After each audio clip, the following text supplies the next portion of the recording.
Hello दोस्तों, मैं ऋषिंदर शुक्ला एक लेख लेके आपके सामने आया हूँ। इस लेख में मैंने समझाने की कोशिश आपको ये करी है कि एक परिवार में 4 नोबेल पुरस्कार मिले।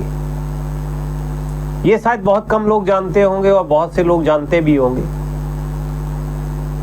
और ये जिज्ञासा मेरे अंदर तब उत्पन्न हुई जब ये क्वेश्चन पूछा गया था कौन बनेगा करोड़पति में, और जिसमें जो है उत्तर दे नहीं पाए थे लोग, गलत हो गया था। तो मैंने फिर इसके बारे में डिटेल से जाना और वही चीज़ मैं आपके साथ शेयर करने जा रहा हूँ। वैसे तो आप जानते हो कि नोबेल पुरस्कार जो होते हैं ना, वो मिलना बहुत टेढ़ी खीर होता है। बहुत कम लोगों को मिलते हैं। साल में 5 सब्जेक्ट्स में दिए जाते हैं।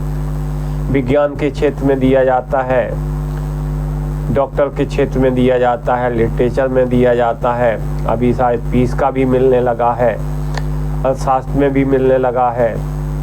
ये 5-6 क्षेत्र होते हैं, इसमें दिया जाता है। लेकिन क्या आप जानते हो कि एक ऐसी फैमिली है जिसके उस फैमिली में 4 लोगों को नोबेल पुरस्कार मिला? जी हाँ, ये है मैरी क्यूरी को फिजिक्स और हिस्ट्री, फिजिक्स और केमिस्ट्री दोनों विषयों में 1930 में फिजिक्स में और 1911 में केमिस्ट्री में नोबेल पुरस्कार मिला। ये नोबेल पुरस्कार जीतने वाली पहली महिला थी। यह पेरिस यूनिवर्सिटी में प्रोफेसर बनने वाली भी पहली महिला थी। यहीं इनकी मुलाकात पियरे क्यूरी से होती है। बाद में ये दोनों पत्नी हो गए, हस्बैंड बन गए और इन दोनों में मिलकर रेडिएशन के ऊपर काम करना चालू किया और उसकी खोज की। इसके बाद नोबेल कमेटी ने उनके पति को नोबेल के लिए नामित किया। यहाँ महिला होने के कारण नोबेल कमेटी मैरी को नोबेल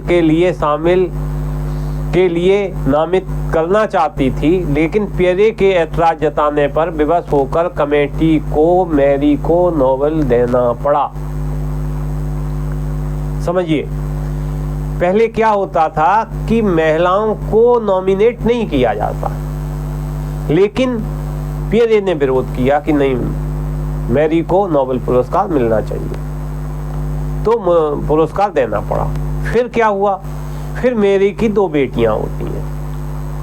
1897 में माफ करिएगा, आयरिन, और 1904 में ईव के जन्म के 1.5 साल बाद 1906 में लगभग मैरी के पति की मृत्यु हो जाती है। अब हम कल्पना भी नहीं कर सकते कि लगातार अपनी प्रयोगशाला में व्यस्त रहने वाली मैरी के लिए 2 बच्चियों की परवरिश अकेले करना कितना मुश्किल रहा होगा। अब पहली बच्ची की एज 9 साल, दूसरी बच्ची की एज मतलब 2 साल, 1.5 साल।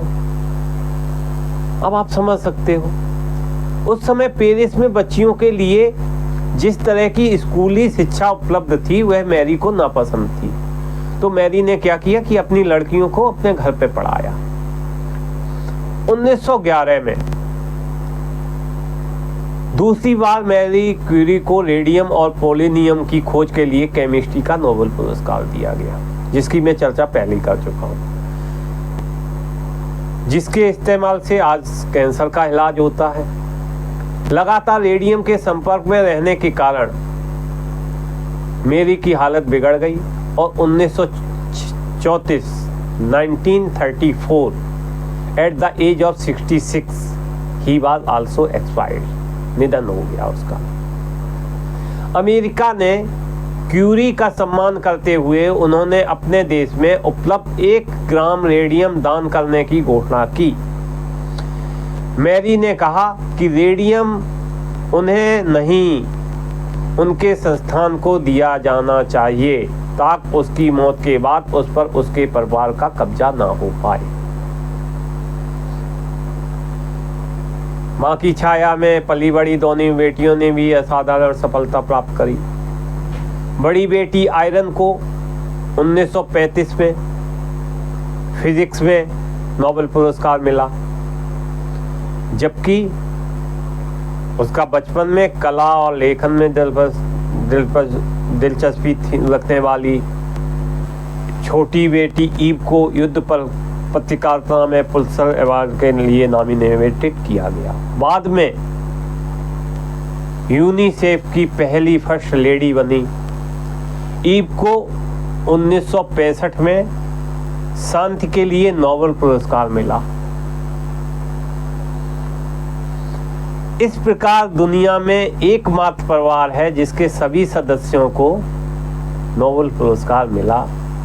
दोनों पेरेंट्स और दोनों बेटियां विलक्षण प्रतिभा का धनी ऐसा परिवार दुनिया के इतिहास में दूसरा नहीं है। इस प्रकार यह 4 नोबेल जीतने वाला दुनिया का एकमात्र परिवार बना। Madam Marie Curie and Pierre Curie, ये 2, ईव और